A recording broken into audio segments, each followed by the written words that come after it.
how to generate and download a full backup of your Plesk account.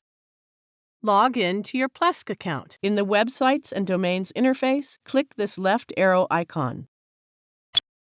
Then click Backup and Restore.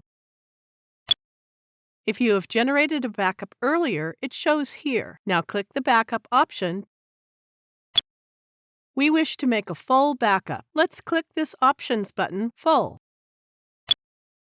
There are options available for exclusion of particular files from the backup. We will leave them unchecked.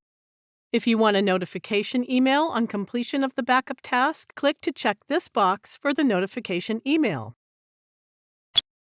You will receive a notification email at the given email address. You may change the email address if you want to use another email account. Now click OK.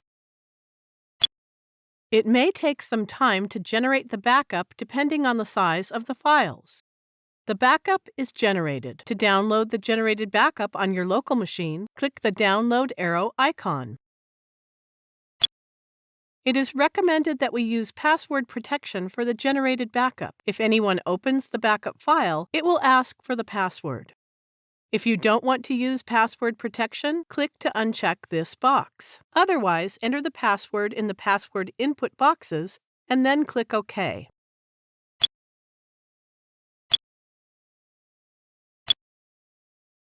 The backup has been downloaded to our local machine. This is the end of the tutorial. Thank you for watching.